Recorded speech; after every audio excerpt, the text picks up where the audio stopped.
আমি ছিলাম হচ্ছে 23 সালে আমি সিপিএম থেকে জিতে আসার পরে তারপরে আমার উপরে অনেক ভয়ভূত দেখানো হয়। তারপর কাজ দেওয়া হবে না, তোমাকে আসতে হবে তৃণমূল কংগ্রেসে।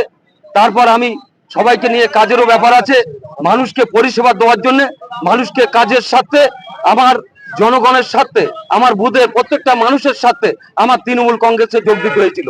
তারপরে আমার উপরে অনেক কিছু অত্যাচার হয়েছিল। সিপিএম এ যখন দাঁড়িয়েছিলাম আমার এই 12 জনের নামে কেস দিয়েছিল।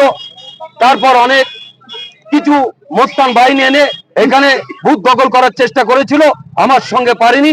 তারপরে আমি এখানে, তার আগে ছিলাম টিএমসি তে, আমি এখানে প্রত্যেকটা লোকসভা থেকে, বিধানসভা থেকে, পঞ্চায়েত ভোটে আমি এই পঞ্চায়েতের মধ্যে, তারপর আমাদের এই বৈশাখ 2 নম্বর ব্লকের মধ্যে সবচেয়ে হাইয়েস্ট ভোট দিয়ে আমি জয়যুক্ত করতাম। তারপরেও আমাকে টিকিট দেওয়া হয়নি।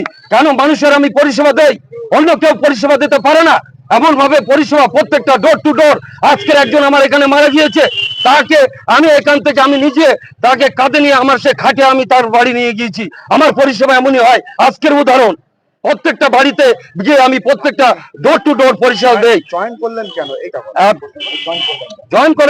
জয়েন করার কারণ হচ্ছে আমার আজকের আমি আইএসএফ এর যে কান্ডারি, যে যে আদর্শ, সেই আদর্শ সত্যি লড়াকু নেতা, যে এই কম বয়সী ছেলে, সে চোখে চোখ রেখে লড়াই করতে পারে, সেই ছেলেকে আদর্শ মেনে, আর আমার পাশে এখানে যে দাঁড়িয়েছিল বিধানসভায়, তারও আমি দেখেছি চোখে চোখ রেখে লড়াই করতে দেখে আমার নিজের থেকে নিজেই আমি আইএসএফ এ যোগ দিয়েছি।